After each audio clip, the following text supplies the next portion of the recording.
നമ്മുടെ യാത്ര തുടങ്ങിയത് ചണ്ഡീഗഡിൽ നിന്നായിരുന്നുവല്ലോ. പരമാണു കണ്ട് ഞങ്ങൾ എത്തിച്ചേർന്നത് കാൽക്ക ക്ഷേത്രത്തിലേക്കാണ്.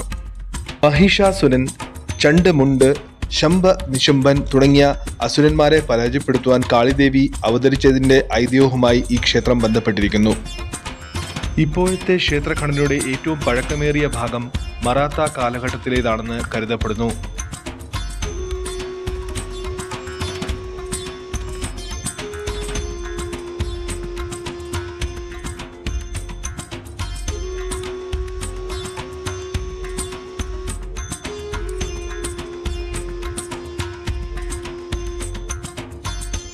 ഭക്തനും ഭഗവതിയും ഒന്നാകുന്ന നിമിഷം അതിസുന്ദരം. ഏതൊരു ഉത്തരേന്ത്യൻ ക്ഷേത്രത്തെ പോലെയും ശിവലിംഗത്തെ നേരിട്ട് പൂജിക്കാനുള്ള അവസരം ഇവിടെ ലഭിക്കുന്നു. ഞങ്ങൾ ശിവാർച്ചന നടത്തി മുന്നോട്ട് നടന്നു. കാൽക്കാദേവിയുടെ ദർശനം പൂർത്തിയാക്കിയ ഞങ്ങൾ ക്ഷേത്രത്തിന്റെ തൊട്ടുപിറകിലുള്ള ഗുരുദ്വാരയും ദർശിച്ചു. അങ്ങ് അകലെയായി മലയുടെ മുകളിൽ കാണുന്ന ക്ഷേത്രമാണ് കാൽക്ക ബാലാജി ധാം ക്ഷേത്രം. ഞങ്ങൾ അത് ലക്ഷ്യമായി യാത്ര തിരിച്ചു.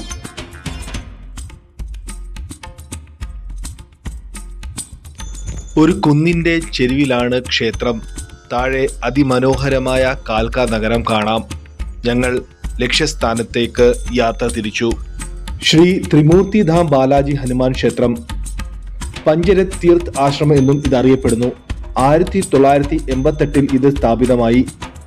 പഞ്ചിത് ജി എന്ന ഭക്തന് ലഭിച്ച ദിവ്യാനുഭവത്തിൽ നിന്നാണ് ഇതിന്റെ ചരിത്രം വേരൂന്നിയിരിക്കുന്നത്.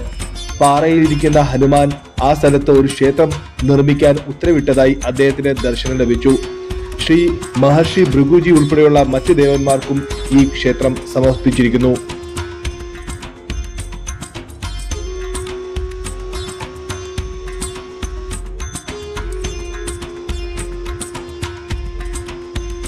പ്രധാന കവാടം കടന്ന് ഞങ്ങൾ അകത്തേക്ക് പ്രവേശിച്ചു. വർണ്ണങ്ങളുടെ ഉത്സവമാണ് ഈ ക്ഷേത്രം. വിവിധ വർണ്ണങ്ങളിൽ ഒരുക്കിയിരിക്കുന്ന അകത്തളങ്ങൾ, ഗുഹകൾ, ദേവീദേവന്മാരുടെ പ്രതിമകൾ എല്ലാം ഇവിടെ കാണാം. ഭക്തിയുടെയും ആനന്ദത്തിൻ്റെയും ഉറവിടം. മനസ്സ് പൂർണ്ണമായും ഭഗവാനിൽ അലിയുന്ന നിമിഷം.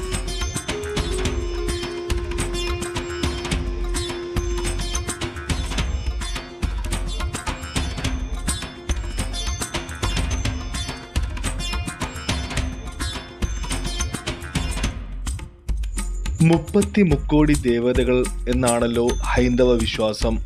അങ്ങനെയെങ്കിൽ ഈ 30 ദേവതകളെയും നമുക്ക് ഇവിടെ ദർശിക്കാനാവും.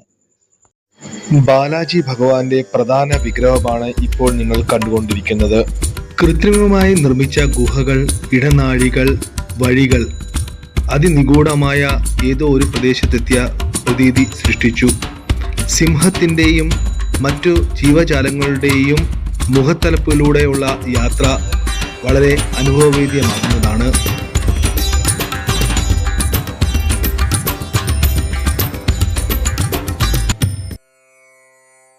എങ്ങോട്ട് തിരിഞ്ഞാലും നിറങ്ങളുടെ ഉത്സവമാണ്. ദേവി ദേവതകളുടെ വിഗ്രഹങ്ങൾ നിറഞ്ഞിരിക്കുന്നു.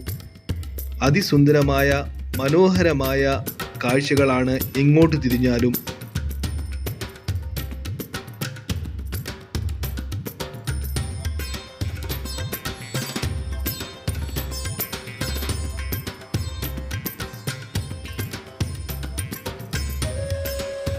പിന്നിട്ട ക്ഷേത്രങ്ങളുടെ ഗോപുരങ്ങൾ ദൃശ്യമായി തുടങ്ങി. ഞങ്ങൾ ഇടനാഴികൾ കടന്ന് മുന്നോട്ട് പോയിക്കൊണ്ടേയിരുന്നു. ഓരോ ഇടവും ഭക്തിമയം, ലാസ്യമയം, നിറങ്ങളുടെ ഉത്സവം. കേരളത്തിലെ ഹിന്ദു ക്ഷേത്രങ്ങളിൽ അധികം കണ്ടുപരിചയമില്ലാത്ത പല ദേവതാ വിഗ്രഹങ്ങളും ആചാരങ്ങളും ഇവിടെ ദർശിക്കാനായി. വിക്രാൾ ഭൈരവ്, ഗായത്രി ദേവി, ഹിഡുംബി ദേവി, ഇങ്ങനെയുള്ള കുറേയേറെ ദേവതാ സങ്കല്പങ്ങൾ ഇവിടെ പരിചയപ്പെടാനായി. സംഹാര നൃത്തമാടുന്ന ശിവനെ കടന്ന് ഞങ്ങൾ എത്തിച്ചേർന്നത് ശ്രീ മഹാമായയുടെ ദേവസന്നിധിയിലേക്കായിരുന്നു. അതിസുന്ദരമായ മനോഹരമായ കാഴ്ച. ഇരുപുറങ്ങളിലും ദേവി ദേവതകൾ നൃത്തം ചെയ്യുന്ന കാഴ്ച. ആ ക്ഷേത്രം കടന്ന് ഞങ്ങൾ അടുത്തതായി എത്തിയത് സിംഹാരൂഢയായ ശ്രീ ദുർഗാദേവിയുടെ സന്നിധിയിലേക്കായിരുന്നു. ദേവി ദുർഗയുടെ ക്ഷേത്രം കടന്ന് ഞങ്ങൾ എത്തിച്ചേർന്നത് ഹിഡുംബി ദേവിയുടെ ക്ഷേത്രത്തിലേക്കായിരുന്നു. ഭീമസേനന്റെ പത്നിയും ഘടോൽക്കചന്റെ മാതാവുമാണ് ഹിഡുംബി. നവഗ്രഹ ക്ഷേത്രങ്ങൾ പിന്നിട്ട് ഞങ്ങൾ എത്തിച്ചേർന്നത് ഗായത്രി ദേവിയുടെ ക്ഷേത്രത്തിലേക്കായിരുന്നു. ഗായത്രി ക്ഷേത്രത്തിൽ നിന്നും ഞങ്ങൾ നേരിട്ടെത്തിയത് വിക്രാൽ ഭൈരവ ക്ഷേത്രത്തിലേക്കാണ്. ഇത് ഒരു അപൂർവ ദേവതാ സങ്കല്പമാണ്. ആ ക്ഷേത്രം കടന്ന് ഞങ്ങൾ മുന്നോട്ടെത്തിയത് ഒരു ഭൈരവ ക്ഷേത്രത്തിലേക്കായിരുന്നു. ഭൈരവ ക്ഷേത്രത്തിൻ്റെ ചുവരുകളിൽ ഗരുഡ പുരാണത്തിൻ്റെ ശിക്ഷാരീതികൾ ചിത്രലേഖനം ചെയ്തിരിക്കുന്നത് കാണാം. നന്മ ചെയ്യുന്നവർക്ക് നന്മയും തിന്മ ചെയ്യുന്നവർക്ക് കിട്ടുന്ന ശിക്ഷകളും അവിടെ ചിത്രീകരിച്ചിരിക്കുന്നതായി കണ്ടു. ആ കാഴ്ചകൾ കണ്ടുകൊണ്ട് ഞങ്ങൾ പുറത്തേക്ക് ഇറങ്ങി. സനാതനധർമ്മത്തിൻ്റെ വൈവിധ്യവും നിറക്കാഴ്ചകളും മനസ്സിനെ മതിച്ചുകൊണ്ടേയിരുന്നു. എത്ര ഉദാത്തമായ സംസ്കാരം, എല്ലാത്തിനെയും ഉൾക്കൊള്ളുന്ന സംസ്കാരം. മനസ്സ് നിറഞ്ഞ് അവിടെ നിന്നും ഞങ്ങൾ യാത്ര തുടങ്ങി. ഇനി യാത്ര പിഞ്ചോറിലേക്ക്, Pinjore garden. Next episode next Saturday.